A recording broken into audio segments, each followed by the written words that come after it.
Hello, and welcome back to Beyond the Transaction, Skies is the Limit, where we take a deep dive into the colorful world of marketing, branding, and customer experiences. This podcast series delves into transcending mere commercial exchanges and uncovering the stories of individuals who are shaping the way we experience beauty and functionality. I'm your host, Katie Baldwin, and today we're journeying into the realm of creativity where the extraordinary becomes the norm. And who better to guide us through this venture than the exceptional Adam Bryce? Adam, a maestro in the global creative scene, wears many hats. Creative director of art department, the powerhouse behind Island magazine, and the visionary of new ventures. From Parisian days as a design assistant at Chanel to capturing moments for Levi's, Nike, and Vogue, we're delving into his take on the current market right here in New Zealand. It's a raw, real discussion into the pulse of our creative landscape and business opportunities.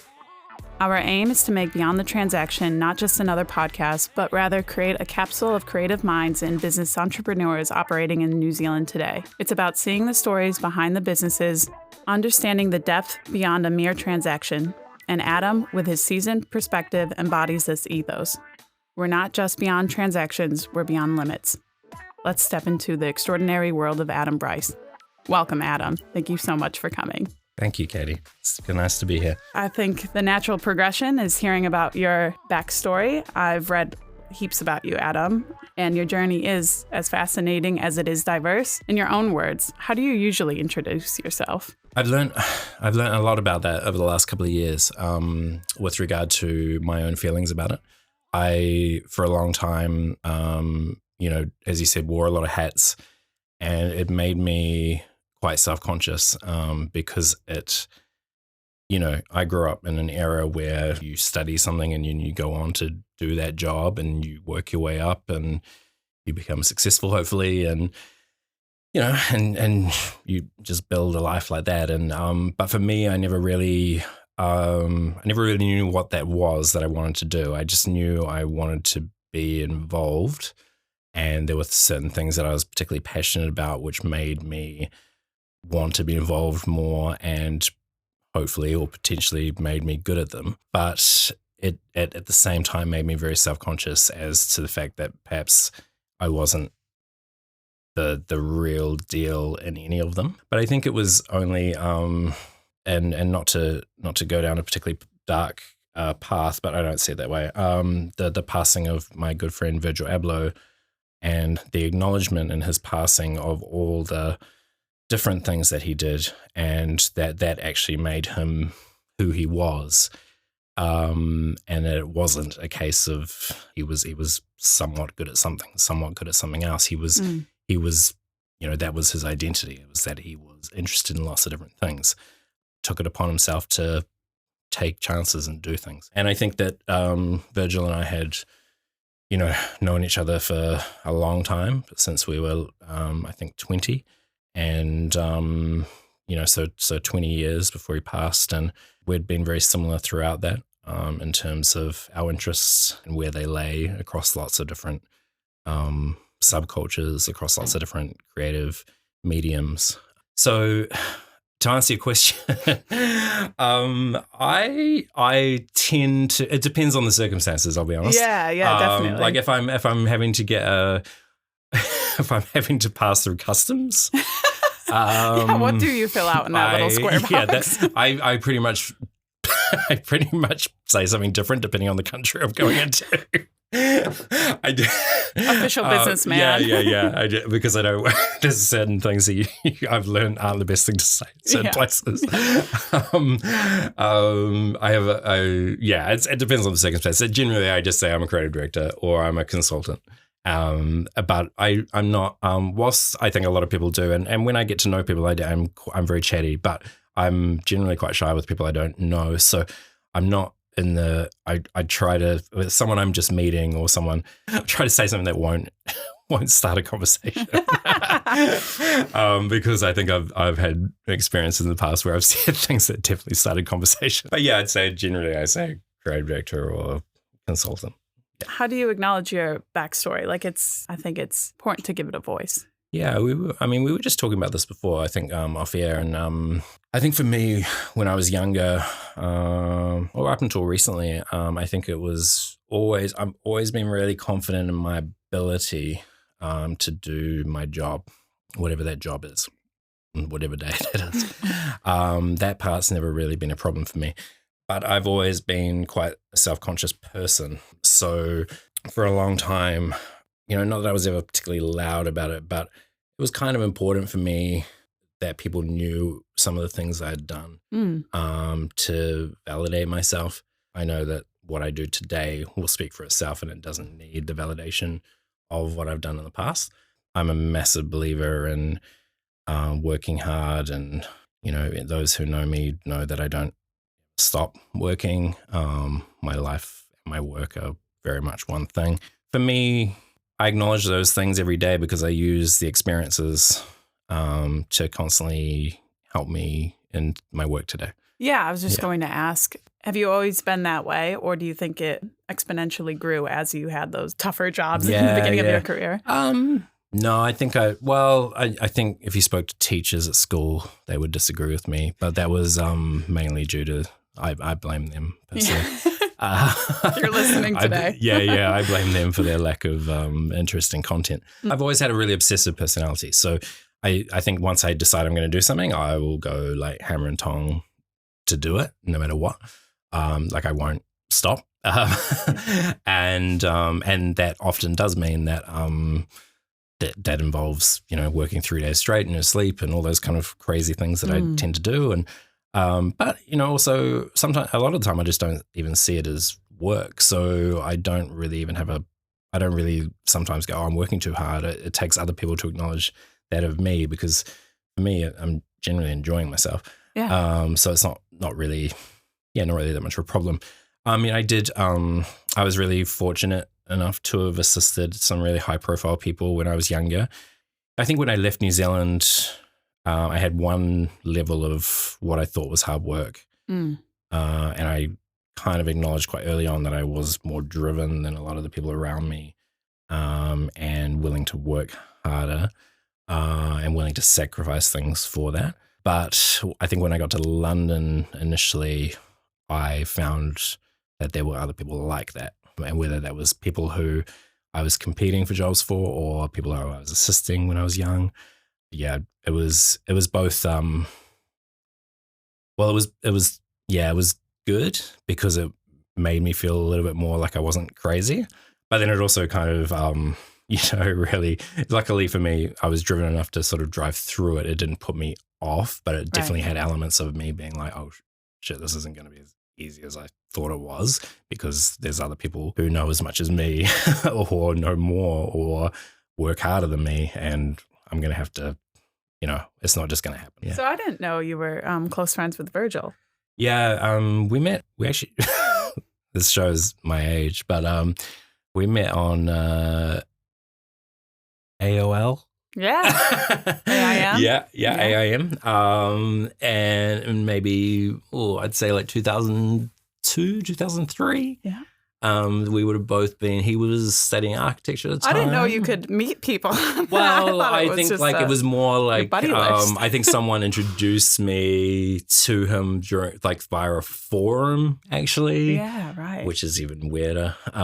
Because, I mean, actually at the time, I'll be honest, now the idea of a forum seems like a very strange thing. But at the time, it was just community. It was the early internet. Right? Like, that's just where people who were interested in certain things hung out, So I got introduced to someone here, but then I think how I guess I put it is that we had our first like chat outside of a forum on AOL, AIM, right. And then we would have sort of group chats with other people who, Justin Saunders who has the brand Jound now, and Chuck Anderson, who was a great designer at the time, still is. I'm sure. Sorry, Chuck.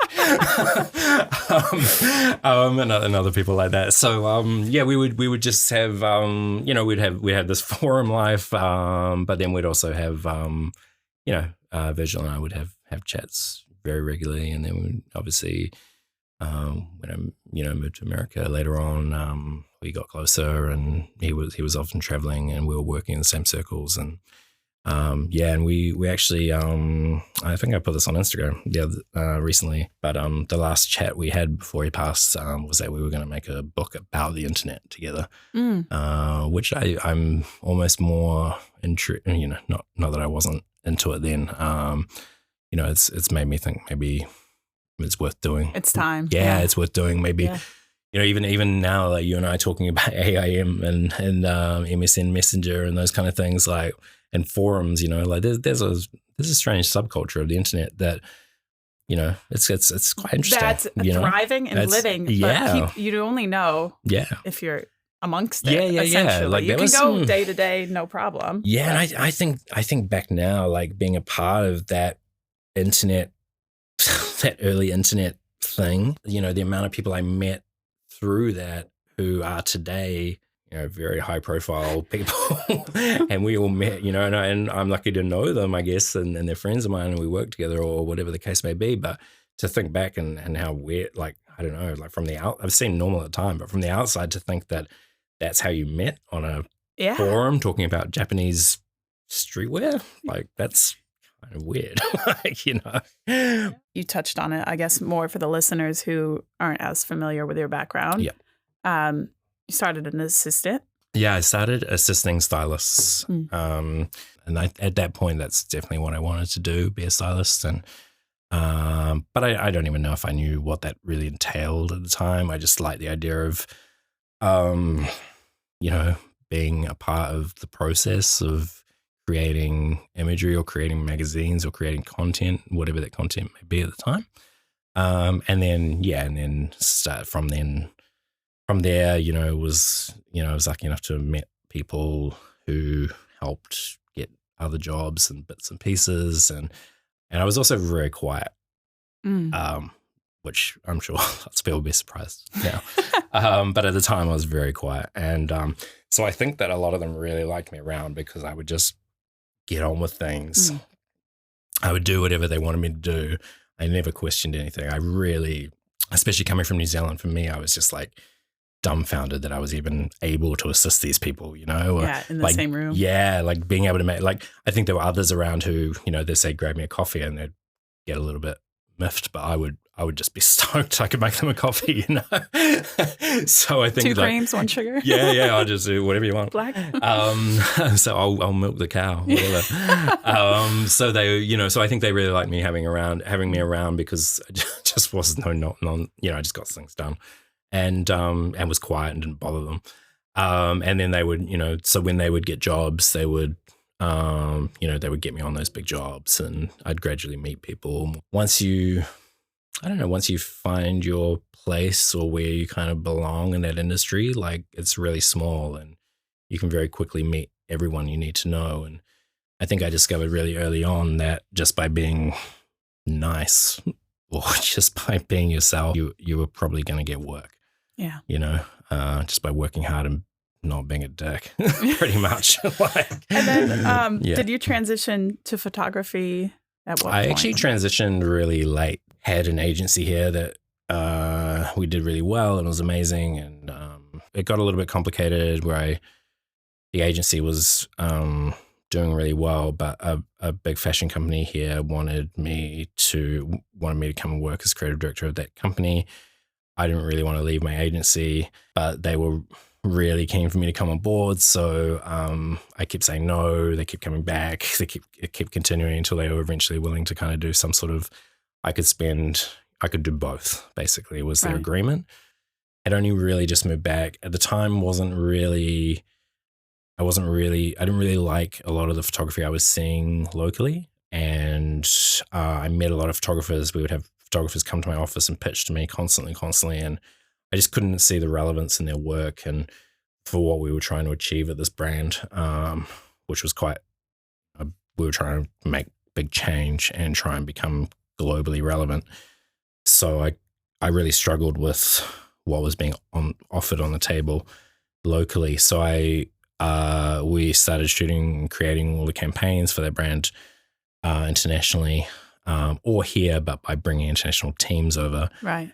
The reason I left that brand was on my own accord, and I left because of my frustrations with the board and understanding of culture. I remember hearing someone say to me that they had heard I was fired because I used all the budget too quickly, which ironically is not what happened, but I had used all the budget. Right, So I was like, that could have happened, but it didn't. But anyway, that's my long version of how I became a photographer, but it was because I had used all the budget at this brand. And then we had this really big shoot in New York, which we did a big campaign with Petra Collins at the time, who amazing artist, photographer, kind of muse, I guess. We shot this campaign. It was amazing. Really, really stoked. Super amped to have got Petra at the time. She just started doing stuff for Gucci as well. For me, it was definitely one of the biggest things I think a New Zealand brand had done. I think even now probably still would be, and in fashion. And we shot in New York, and then that evening I thought, I don't know, I was kind of amped on it. We had a few preview shots from that had been sent through to me by Petra, because she had taken self-portraits, and I sent them through to the CEO and the chairman, and I received a very strange phone call of someone just absolutely losing their mind at what I had done, and that it was a disaster, and that I had to basically fix it, but I only had 2 days before we flew back, and the campaign had about a week before I had to go live. So, kind of long story short, it was I think that was a Saturday night so it was like maybe 9-10 o'clock on Saturday night, and I rang the stylist, who was Zara Merkin, who's a New Zealand stylist, but based in New York and still is based in New York. Rang Zara and said, we have this problem. Not really even sure how to deal with it at the moment. We'll have to deal with the Petra part of it later, because I don't have time right now, but can you come and shoot with me tomorrow, and we've got to shoot it again. She was like, who's shooting it? And I said, well, we don't have any money left, so I don't really know. And she was like, okay. And I was like, who can we get? And we were kind of brainstorming, and we were like, no one's going to do it for free for this brand. Like, it's a big brand, no one's going to do that. So I just went, I'll figure it out. And she was like, yeah, cool. And then literally we had to it was like, still by this time, it was like 11 o'clock at night in New York, Saturday night. We're calling like all the model friends we knew, like begging them to come and shoot with us tomorrow. They're all like in the clubs, like answering their phone, going like, where are you? And we're like, no, I need to talk to you. And they're like, well, come down, man, come down. And I'm like, no, I don't understand. You need to go home because you've got to shoot tomorrow. Yeah. And they're like, what? And I'm like, also, by the way, you're kind of doing it for free. And they were like, are you put that drink down? Yeah, I was like, please put the drink down and please get a cab home. But anyway, yeah, so and then I still hadn't figured out a photographer situation. So I just, it's really stupid now in hindsight. And I just went, how hard can it be? Yeah. And I went, so we were meeting at like 9, I think, in the morning to go to Coney Island, this model and me and Zara. And I shot the campaign and flew back, and they looked quite good. And I was like, that was quite fun. And then a couple of magazines in Australia had seen those photos, and they contacted our like marketing team and said, oh, who took the photos? We really liked them. And they were like, oh, it was Adam. And they were like, oh, can we get his details? And they gave him my details, and they contacted me and said, would you want to shoot editorial? And I was like, yeah, cool. And then Georgia Alice had just started her first brand at the time, and she had seen the photos and got in touch and was like, would you shoot my first campaign? And I was like, yeah, cool. So I left, and soon afterwards left my agency as well. You know what? I've done a lot. I'm just going to take some photos for a while, and that's kind of how that started. It didn't take long. Like very quickly, I just started getting a lot of work, and then it kind of built to a point where all of a sudden I was like, almost like shooting in Australia a week. That's interesting, because part of your story, you started off with voicing that you were frustrated from the beginning with the photographers and the option. That's why you had to go overseas. Yeah. So that was your first flag right there. Like, oh, maybe I should have just picked the camera at that point. I should have done it earlier on and saved the money. Yeah, no, but it's all and part of it the was journey. ironic that like it didn't take long before I had, like, as a photographer, I had to start going overseas. So when I started Index and Island magazines and art paper, so when we started publishing, I was really conscious I really was kind of burnt out and didn't really enjoy it anymore. And I was kind of despondent. So I just kind of put my head down, wanted to build art department, build the magazines, and just focus on that for a while. But then I think in the last, I would say even the last couple of months, become kind of more open to it again. Right. I'm not really even sure why. I think when sometimes you just need a break. Going through these different phases or different lives that you've said, how do you see each project contributing to your creative evolution? Now, I will preface that with the word that I had a problem with internally was evolution. I don't know if it's essentially like caveman walking sort of evolution, or if it's more of a compound dynamic. Yeah, creativity is really interesting even the word creativity I find really interesting because I don't sometimes I feel like I don't really know what it means. I think that through that evolution or through this career, and now where I'm in a position where I do have particularly different hats on all the time, real creativity is just problem solving with an eye. If you know what I mean. Yeah. It's just problem solving with taste.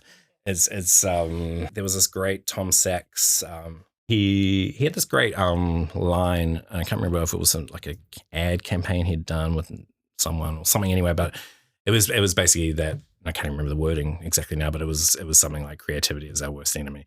And I have over time learnt to believe that to some extent.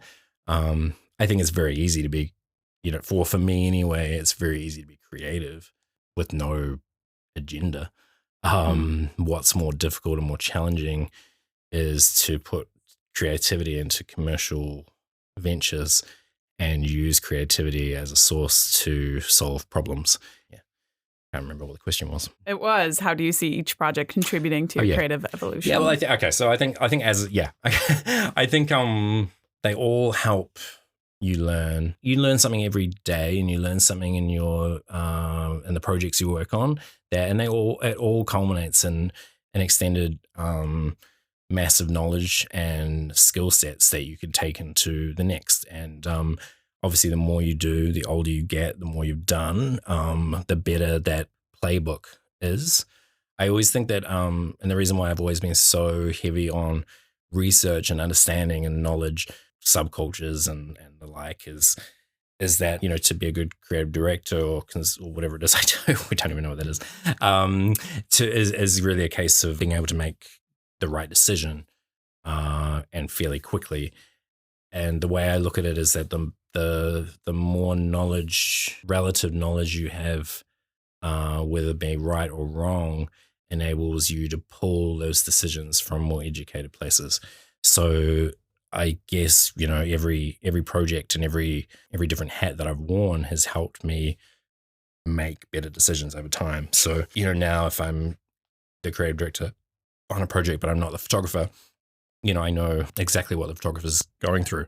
So I'm able to work with that photographer in a more constructive way. Yeah. So essentially what I'm distilling is that the more experience, the more knowledge you gain. Yeah. If you were to kind of quantify creativity, very dependent on knowledge. Yeah. The more knowledge you're able to pull upon, the more creative you're able to be. As I said before, I think for me, it's about helping achieve goals for whoever that is or whatever that is. So the more knowledge, the better decision making you have. Yeah, cool. Yeah. Curious to know if there is a pivotal moment or turning point that sticks out. I think the biggest if it's a skill, the biggest skill I have is my openness to listening and learning. So I think that those pivotal moments come about for me more often than they possibly do for others.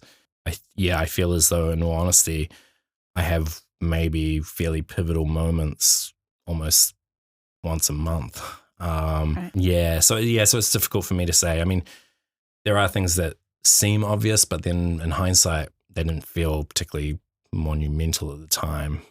They felt just like that was the right thing to do. Yeah. But there's certainly been things. I think for me, it's always about the people I think that I've met and the and relationships that I have with those people. This moment that someone who I used to assist when I was really young then came to me and asked me to consult on his business, and that real like turning point for my understanding of where I was, right, and my confidence and my realization of where I'd got to, and also that what I was actually really good at for a long time, especially at that stage, especially. So when I was about 30, I'd done really big things, but in my head, I was still just trying to climb.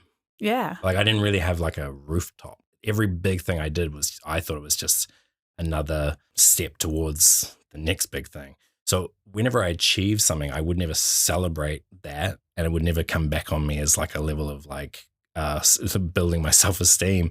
It would almost have the opposite effect, where it just meant, okay, all you've done, like in the third person, like all you've done, Adam, is taken the next step. So you better get to the next one. You better get to the next one. It was difficult. Like I was just very, very hard on myself. Well, I think a lot of people can relate to that, because it sounds like you grew so rapidly, or even if it took years and years, it does take that outside coming feedback back to you. Yeah, you need something, whatever it is. Sometimes it's a weird thing, like you're someone who you assisted coming back to ask you to work, or sometimes it's like an award, or I don't know, whatever it is, that different people, different things, and but you do need some sort of validation.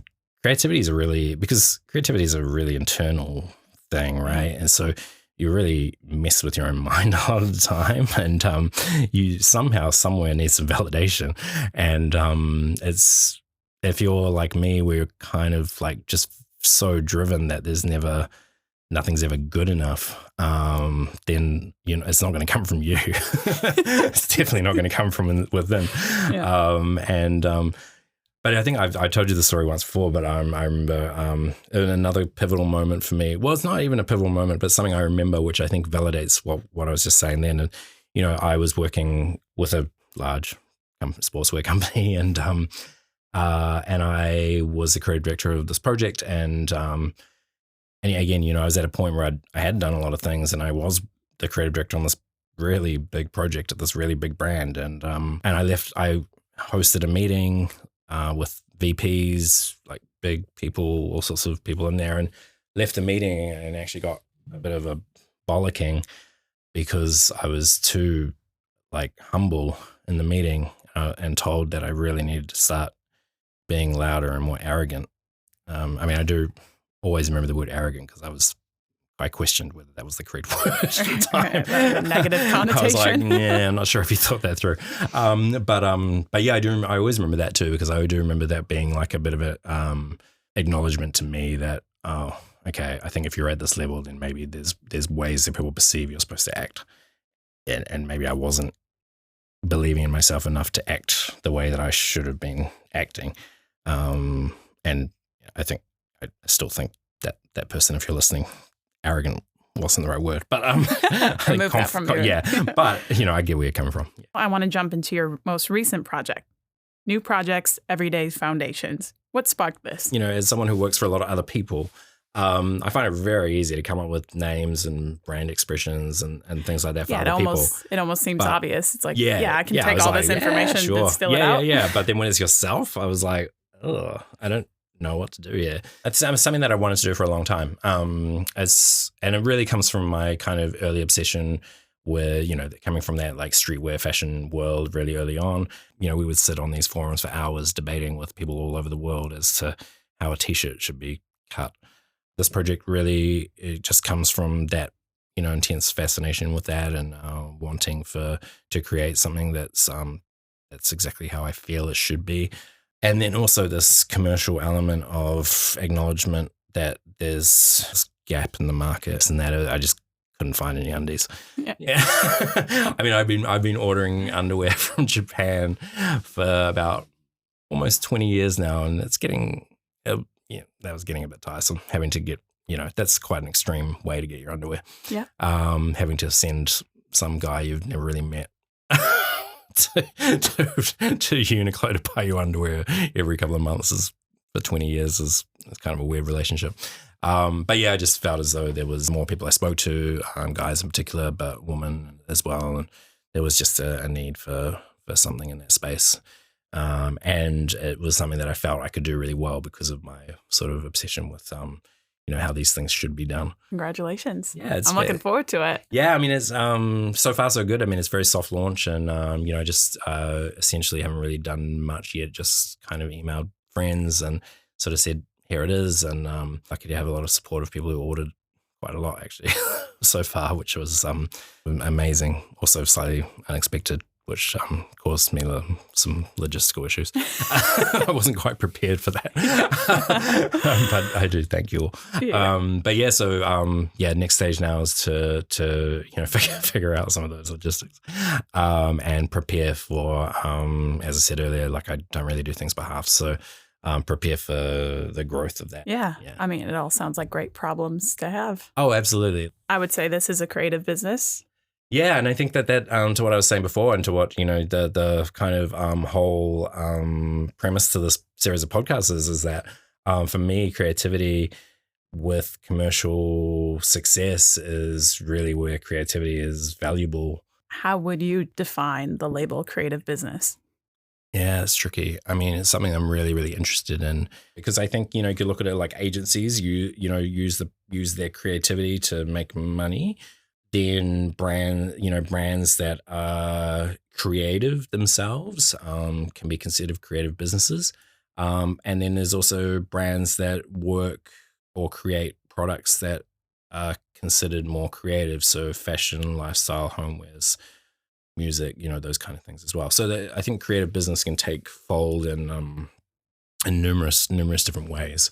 The most interesting part for me at the moment is working with brands that are trying to become successful in whichever way and trying to help them become successful in whichever way they need to do.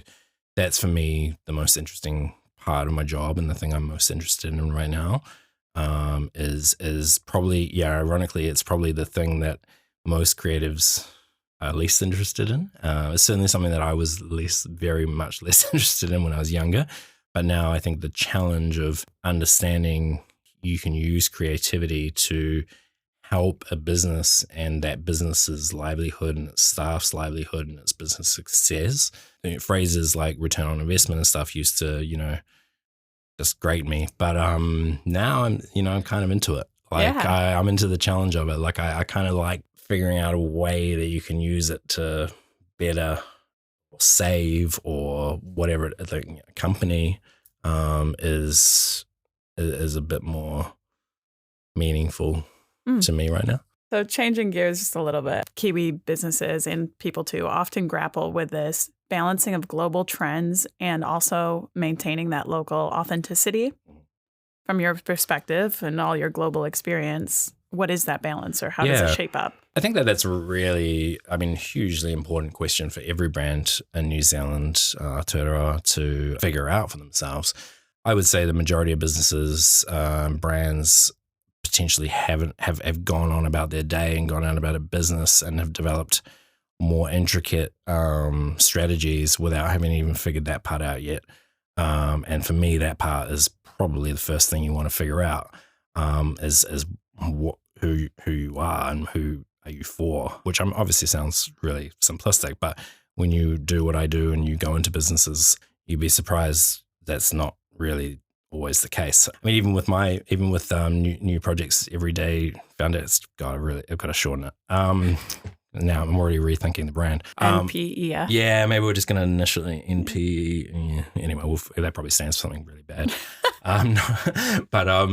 So I think I'll get cancelled. But yeah, I think that even in the week that brand exists in the world, I've already decided to redo the packaging, which is quite a costly mistake to have made. Well, it's not a mistake. It's a costly decision. Yeah. Because I felt as though the packaging took it down a particular place, which wasn't actually really where the growth and what the potential of the brand was. But yeah, to answer your question, I think figuring that out, where you sit, how you operate, how you look at global trends versus local trends, how you create brand identity that resonates with a local market and an international market, or one or the other. Massive challenges for brands, more and more so today, because we should be very aware of where we are and where we come from. I think in all honesty, I think you have to really sit down at the beginning, or even if you look at the beginning as today as like a reset for your brand. I think that you really have to think about what are you trying to achieve. Because I think if you're trying to be a global brand from New Zealand, that's one thing. If you're trying to be a successful New Zealand brand in New Zealand, that's another thing. If you're trying to be just for an overseas market, but you happen to be here, then that's another thing again. So I think you really have to look at like who it is you're trying to reach and what your overall goal is. I think it's very difficult, in all honesty, because of the cultural differences and nuances and where we sit globally, physically and culturally, and very difficult, I think, to take something with, a really strong New Zealand identity to the world. I think that whilst that sounds good on paper, and there have obviously been examples of where that has worked, I think it's not as easy. You hear about the success stories because they are outstanding, right? Not because they're the norm. So I think if your goal is to create a brand and take it global, then I think you really need to consider what that means from day one, Right. because those markets are vastly different. And I would even say to that, though, I think there's still space in the balance of, even if you are a Kiwi business operating just only to this market, there's still value in looking outside. Oh yeah, I think it comes back to what I was saying before. Like the more you have to have more knowledge. You need to know everything about every brand that could possibly touch your brand in any way to make the right decision. So let's say Duck Island, like you make ice cream, and I mean you can't ignore Ben and Jerry's just because it's American. Like physically, it is actually down the road in this scenario, so it's probably not the best example, but because it literally is your competitor.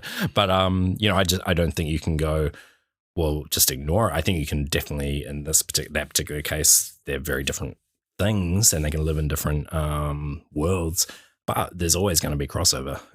So you can't ignore what's going on. I think you need to be aware of what's going on globally, even if you're local, to help you make the correct local decision. For a lot of people, you also have to take into account like your personal reasons for why you started that brand and what it means to you. And a lot of these things can become psychological more than they become, business decisions. Reality. Yeah, reality. Like if for you, your brand looking like it's global helps you psychologically move forward, then that could be exactly what you need to do.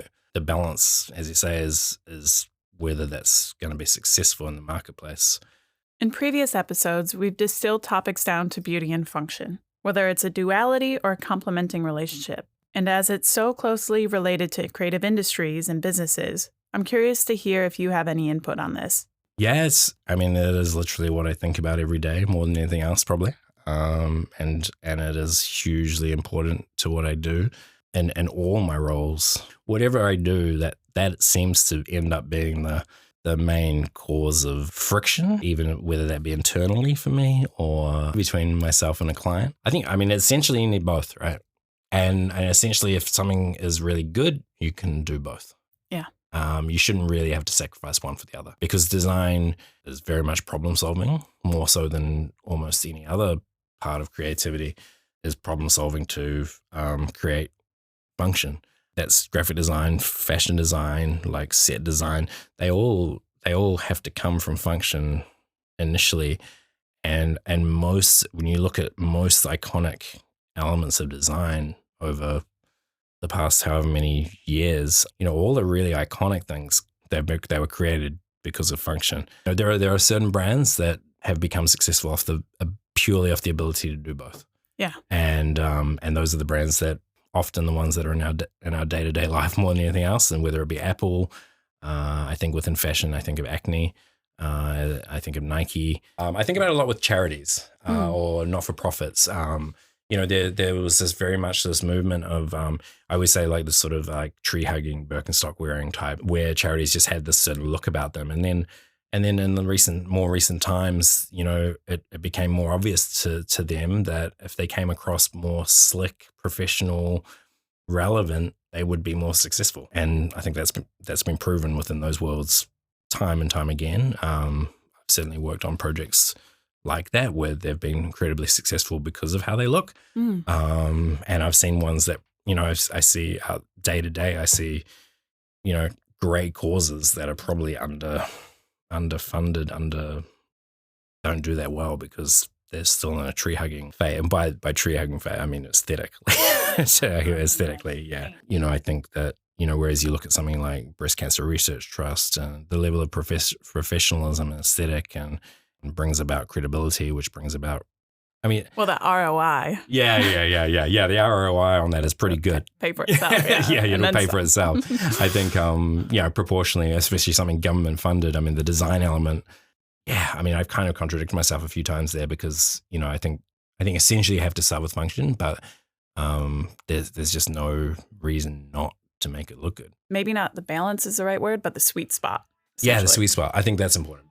We will wrap it up. Thank you so much, Adam, again, for sharing your experiences and the conversation. Tell the listeners what you're up to, where they can find you. Please buy Island Magazine if you haven't already. For us, it's like we're trying to create something really important in the media landscape here and make something really relevant to New Zealanders. The New Projects Everyday Foundations, for me, I'm really passionate about it at the moment, and we all need undies and T-shirts and socks. But they're all those things that you always need, and that's all online at newprojects.global. Awesome. And to our listeners, if you're still listening, thank you. We want to make content that's helpful to you, so please find Skyzer anywhere on the World Wide Web and tell us your thoughts. If you're enjoying it, follow, like, bookmark, alert, ding the bell, whatever tickles your fancy. We will be back to discuss more about the creative people and businesses shaping Aotearoa. But until then, I am still Katie Baldwin, and this was an episode of Beyond the Transaction. See you later. Choo. Is that true? It's good to get that. Shit, I know. As soon as I started, I was like, oh shit, I forgot to pick that. Nikes. Just Nikes.